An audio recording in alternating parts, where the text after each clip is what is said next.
Good morning, good evening po sa lahat. Wow, grabe, Papa Dan at Medith Lechiflan girl getting to know each other.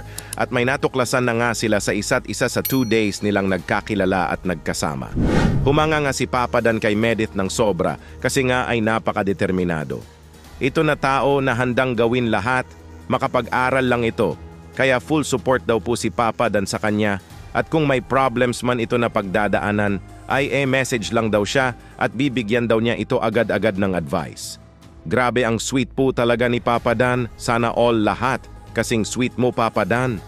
At kay Medith naman ay napawaw na lang nga ito nang nagulat siya sa pick-up lines ni Papa Dan at napasabi na lang siya na ang galing daw po bumanat ang isang Papa Dan.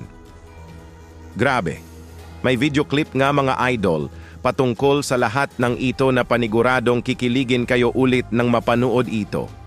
Bago po, ay shoutout ko po muna ang mga leaders ng Kalingap na sina Kuya Val Santos Matubang, Ate Edna Vlogs at Idol Kalingap Rab, pati na rin po sa lahat ng members ng Karepa, suportahan po natin sila palagi. Ito na nga po mga idol ang nakakakilig na video clip, panoorin nyo po. Edit, ito na school yun, no? Parang ikaw. Kaya bagay na bagay ka dito sa school niyo. Thank you po. Sana, Medit, pag naging successful ka na pagdating ng panahon, huwag mo kaming kalimutan ng Kalingap. Siyempre, lalo na ako. Opo. Okay ka pala kasama, no? Mukha ka lang kasing seryoso, pero cool ka naman pala pagkausap. Palabiro ka rin pala. After po nung school mo, naging vlogger ka na po agad? Hindi pa. Madami pang pinagdaanan na iba't ibang trabaho. Dahil pa akong pinasok para lang makilala ka. Ay, grabe, ang galing mo po pala kumanat. Ngayon, Merit, may magandang ka na kinabukasan. Sana pagpatuloy mo lang, pagmasayangin yung opportunity mo ngayon. May mga pinagdadaanan ka sa buhay. Mag-pray ka lang. Opo. At nandiyan ang Kalingap na handa kang supportan. Message ka lang sa amin. Pwede ka mag-message sa akin. Kailangan mo ng mga advice. Sige po. Love life. Wala po akong love life. So, Merit, nandito lang din ako para supportan sa yung buhay. Kasi pa lang, kahit halos 2 araw pa lang kitang nakilala at nakasama, talagang humahanga na ako sa'yo. Nakikita ko pagiging tao mo, pagiging sa buhay. Kaya, magaling, pagpatuloy mo lang yan. Thank you Madami po. may inspire sa'yo. Grabe talaga ang dala na kilig ng Dadit Love Team. Wow! Perfect po talaga kilig to the bones. Imposibleng di po kayo kinilig doon mga idol. Paniguradong lahat po tayo na Love Team viewers ay kumakabog ang mga damdamin sa eksena na iyon.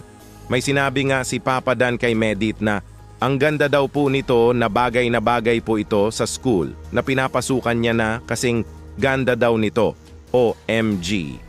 At kung anuman daw ang marating ni Medith sa buhay, ay sana daw ay di niya makalimutan ang Team Kalingap.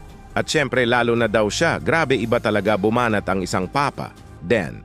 At sinabi nga ni Medith, ay di po talaga niyang magagawang makalimutan ng Team Kalingap kasi ito naman ang naging daan para sa mga blessings na natanggap niya ngayon. At ito din ang dahilan kung bakit nakapag-aral na siya muli at agad-agad nabigyan ng full scholarship. At balik tayo sa kiligan nila together na may nasabi si Papa Dan na okay pala daw kasama ang isang Medith kasi nga ay cool din daw ito at palabiro din daw. Kahit mukhang seryoso ito tingnan sa una. Halatang gustong-gusto pa po talaga makasama at makabanding ni Papa Dan si Medith. At napasabi na lang si Medith na wow sa mga banat ni Papa Dan sa kanya at nagulat nga siya kasi ang galing daw po ito bumanat. At may mensahe din si Papa Dan kay Medith na sana ay di niya sasayangin ang opportunity na dumating sa buhay niya.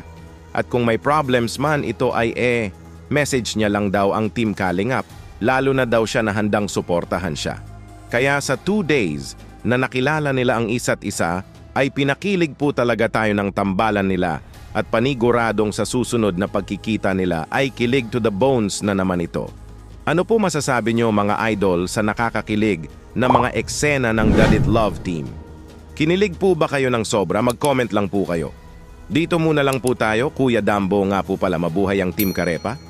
Hanggang sa muli, maraming salamat po.